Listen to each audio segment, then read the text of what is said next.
cannot stop us!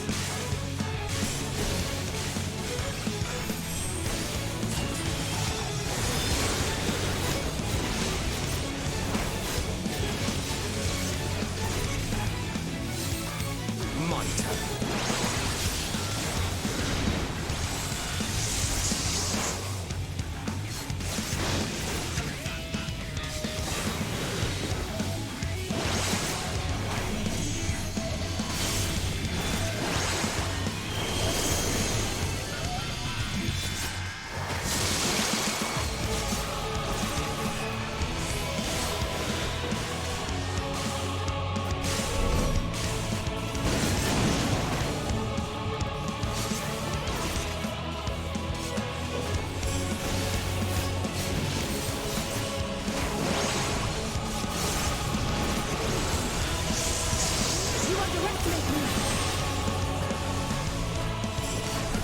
You cannot stop us!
On guard!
Let's give them a show!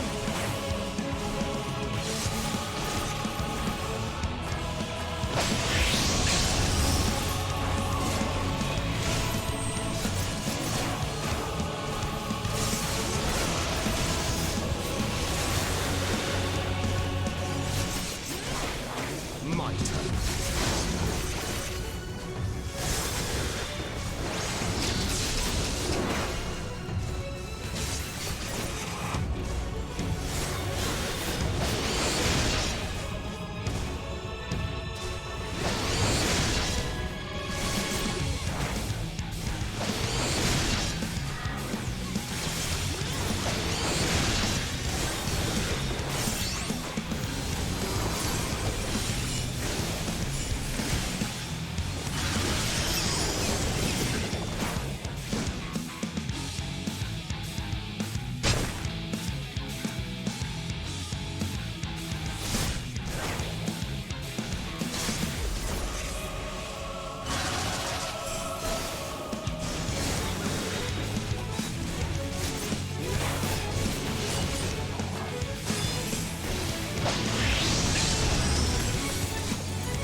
Is everyone all right?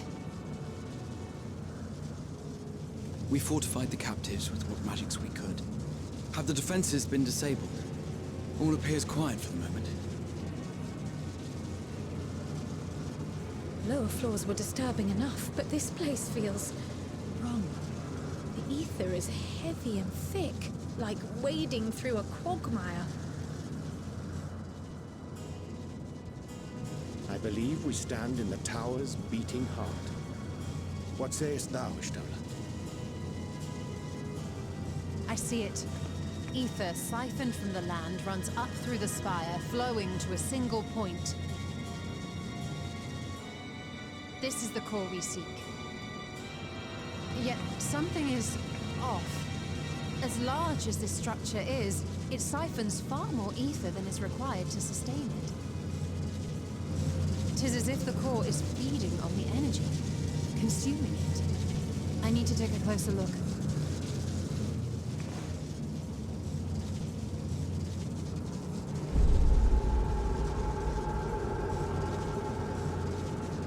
Curious.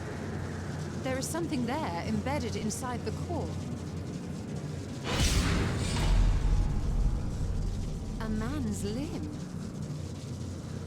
This is what we came to destroy? Yes, if you would be so kind.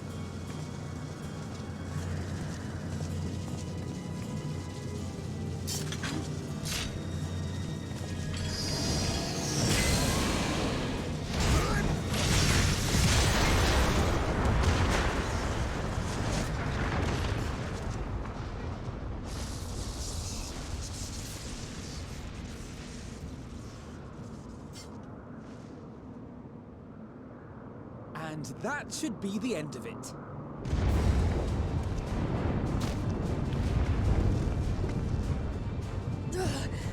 What now?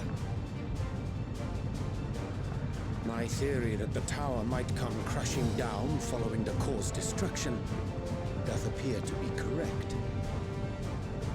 Bully for you! And how are we supposed to survive the fall?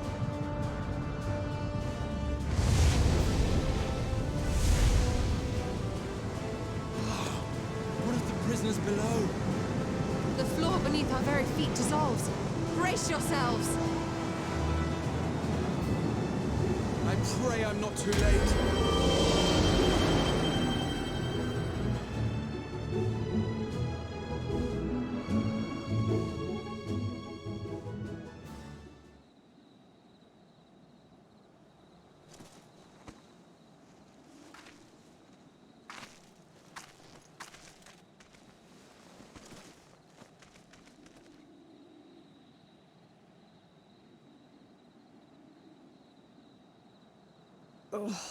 What happened?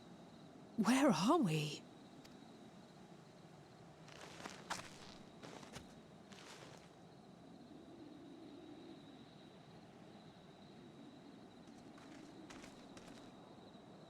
By my reckoning, we're still on the island where the tower stood. But 'tis as if it never existed. Hardly a scratch. But how?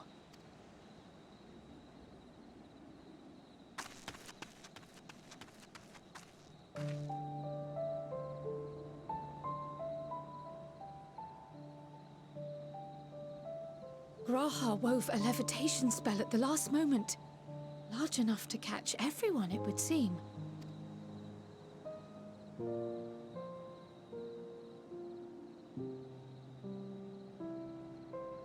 That explains the lack of obvious injuries.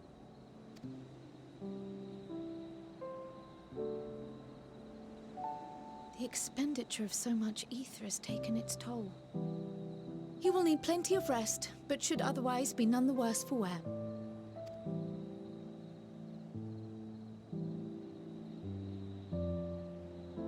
Then the immediate problem is what to do with our new friends here. They'll be much changed for their time in the tower. Even if their bodies are intact, I doubt we could say the same for their minds.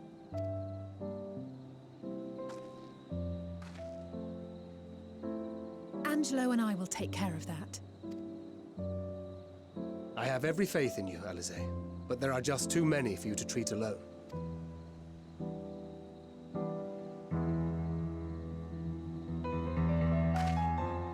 We'll send at once to Eorzea for more porksies, and call on the local mages to lend a hand. Hail, Scions! We were watching the tower when it simply disappeared. What happened here? The threat is banished, and thy people delivered. They are, however, in need of treatment, and we of a secure locale and helping hands to assist us in its provision.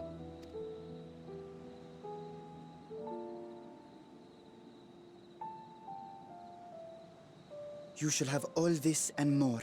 Come, let us convey these unfortunate souls to the city.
Are we the last to arrive? I hope we've not kept you waiting. Not at all. Your comrade is feeling better, I trust. Much better, thank you. Harness remedies are certainly potent, in more ways than one. One becomes accustomed to the taste, although I hope you never have cause to do so. Pray, take your ease.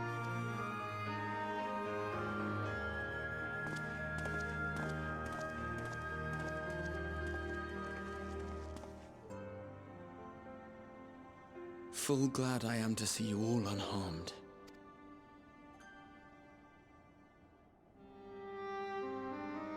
Valiant scions, for your heroism, you have my boundless gratitude.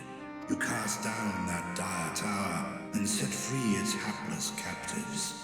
You cleanse their souls of its corrupting influence. No words of thanks will suffice. In place of platitudes, I offer a bounty of warding scales. Pray accept your due reward, along with the goodwill of Radzathan. Alchemists throughout the land were put to work in the forging of your talismans. The finished ones have been collected, and now await you at the High Crucible of Alchemia.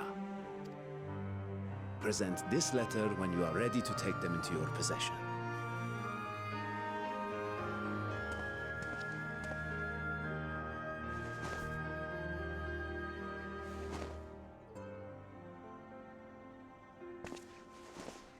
We are humbled by your generosity. Know that the inventive wisdom of Radzat-Han will be vital in restoring serenity to our star. Every single one of those scales came from you, didn't they? You must still be in such pain.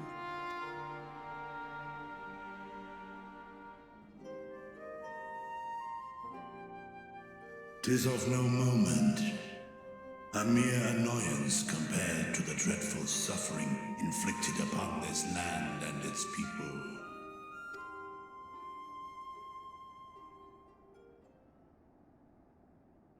Albeit brief, my involvement in the Dragonsong War afforded me a glimpse of the myriad sorrows which consumed both dragon and man.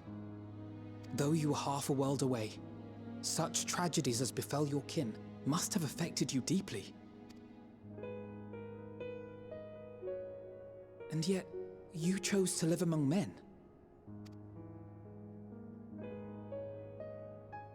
In the age when that conflict first bloomed, my choice had already been made.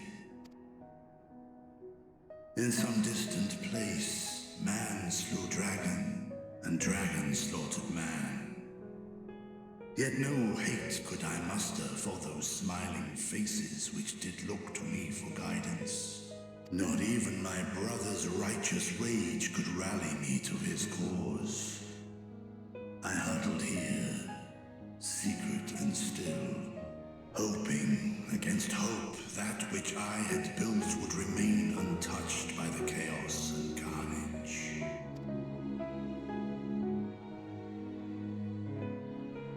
Twould seem we share the same desire for peace, great Vritra. To that end, I wonder if we might trouble you with another question. The Telophoroi are intent on recreating the final days, an apocalyptic event which we know to predate the sundering of the star.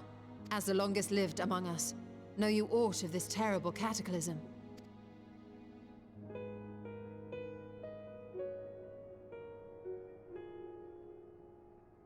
Nay. When war and strife drove my sire from his home, he crossed the great expanse with only our unhatched eggs as company. He alighted upon a shattered source, its 13 reflections long since scattered beyond the rift. Of events preceding his arrival, he knoweth naught, save that which Hydralin hath deigned to disclose. I see. So again, 'tis the inscrutable Hydaelyn to whom we must look for answers.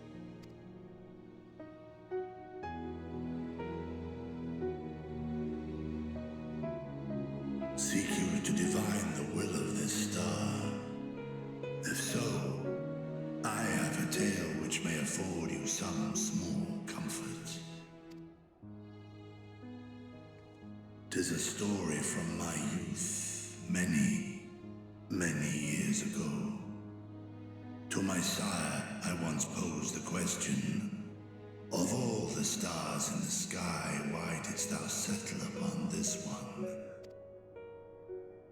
To which Midgardsummer did reply, 'twas the last bastion of hope. He believed so long as Hydaelyn endured, so too might dragonkind. Solemn and portentous were his words. What deeper meaning they held, I could not, dared not pursue. 'Tis a stone I've left unturned ever since. Yet take you solace in the knowledge that whatsoever Hydaelyn does strive towards, 'tis an ideal which hath earned my sire's conviction.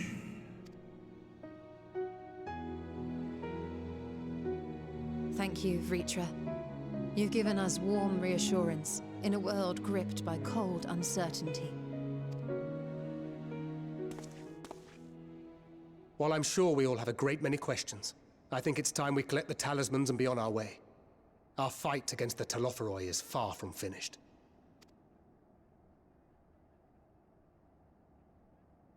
We must take our leave, but please do inform us if we can provide any further assistance.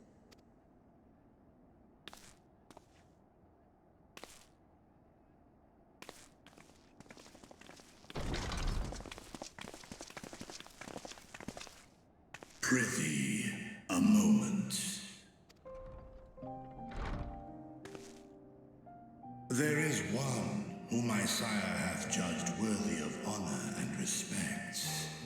The one known to men as Eorzea's champion. This hero of renown and rumor, 'tis thee.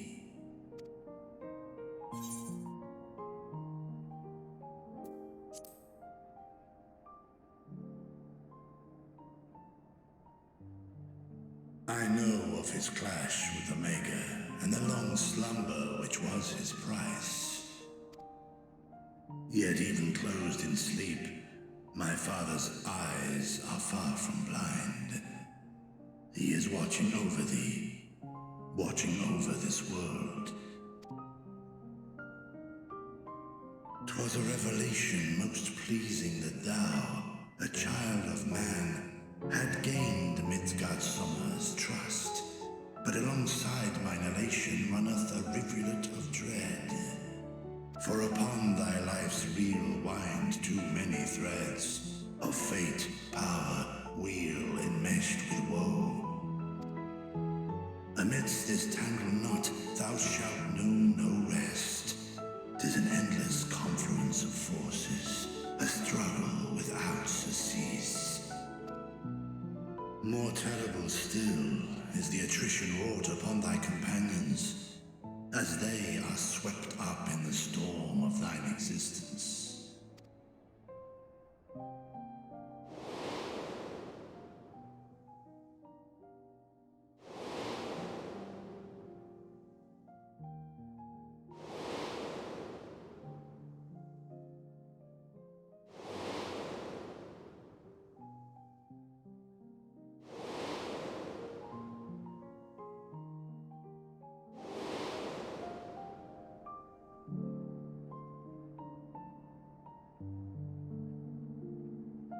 Take heart and protect them well. They will be your strength and your salvation. The hope thou wilt need come the end. Even cowering behind my curtain, I know the suffering of the powerful. I have watched my siblings driven mad by loss. Thus do I exhort thee to spare no effort to keep thy loved ones safe.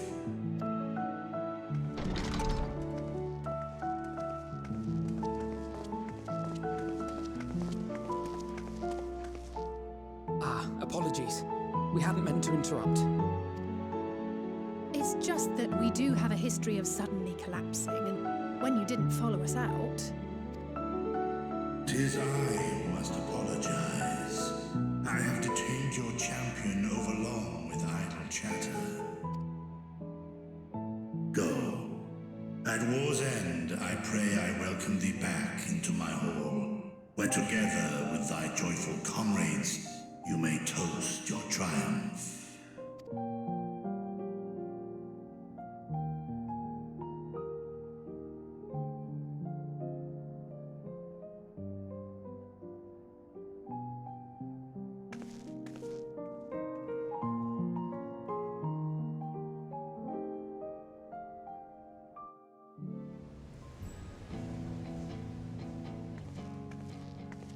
These are the talismans we were promised. Yes, and I made a quick count. There are far more than we could have hoped for. Enough to outfit an entire company of soldiers, in fact. Considering the involved process, that they were able to manufacture so many in such a short span of time is nothing short of a miracle. Once we have distributed them to our allies in Eorzea and the Far East, we'll have a fighting chance to bring down the other spires, just as we did with the Tower of Zot. Or we could use them to invade Garlemald proper, and strike directly at the Telophoroid's base of operations.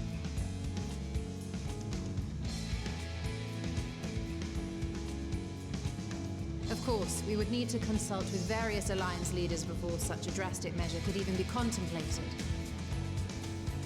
To which end, I could set out forthwith and present the idea to each of our allies in person. Pray allow me to undertake some few of those journeys. I find myself restless and in need of purposeful duties. I can head eastward. Bosnia and Dalmasca are just a short hop from here.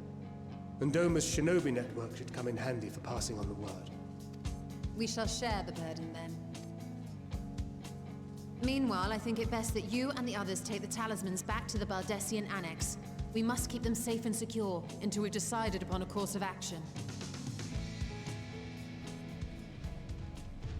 Please, I must speak with you.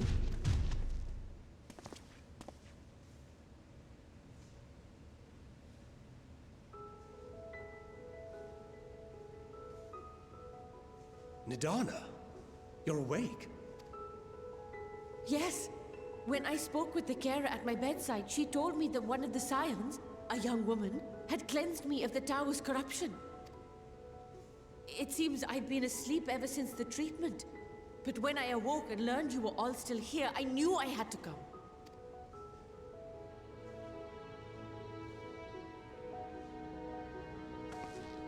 as you said, Nidana was captured only recently. Such a brief exposure is swiftly cured, so I tended to her before we gathered at Megaduta. And I am truly grateful that you did. I cannot thank you enough. All of you, for everything you've done. Destroying the tower, rescuing our people. You've saved Thavnair from an awful fate.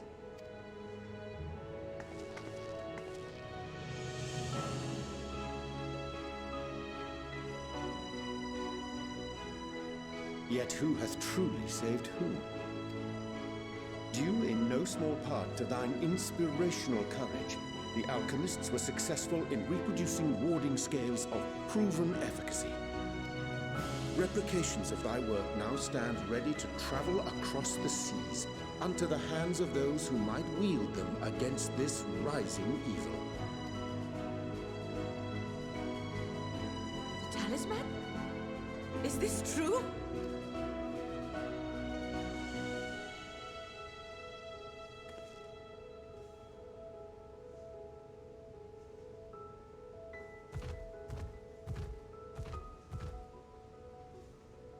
I was so groggy from sleep, I didn't even think to ask. Oh, our great work sent across the seas. It was worth it. Oh, it was all worth it.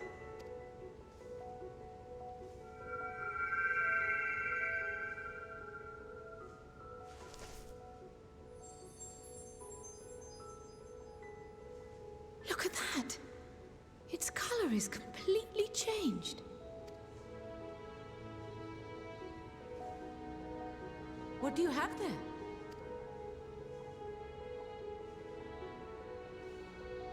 How unusual.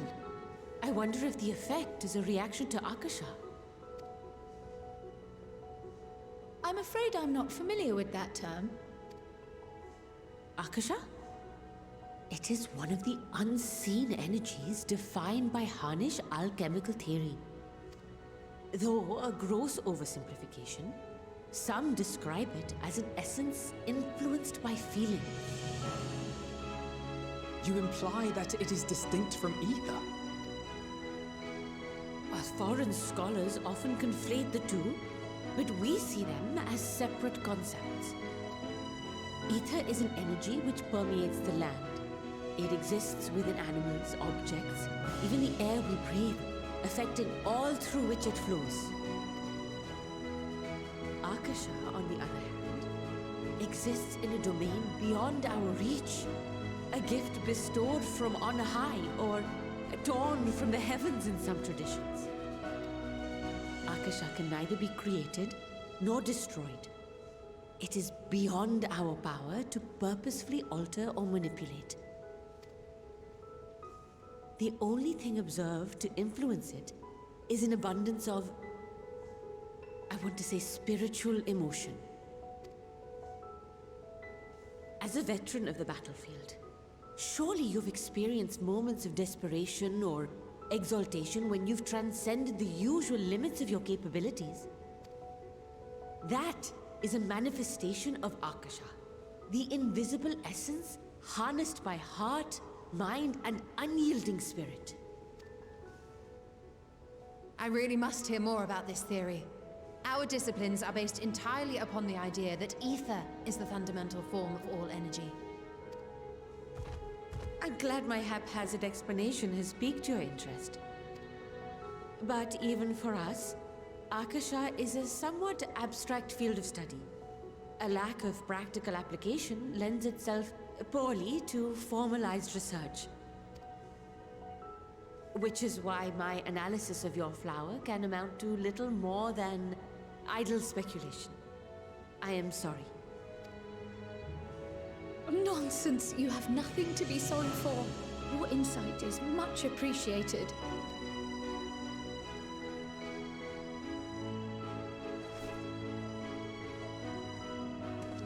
Shall we depart for Sharlayan then? I will see to it that the talismans arrive at the annex. And we will be in touch once our talks are concluded. I suggest you rest while you can. From here onward, sleep is bound to be in short supply.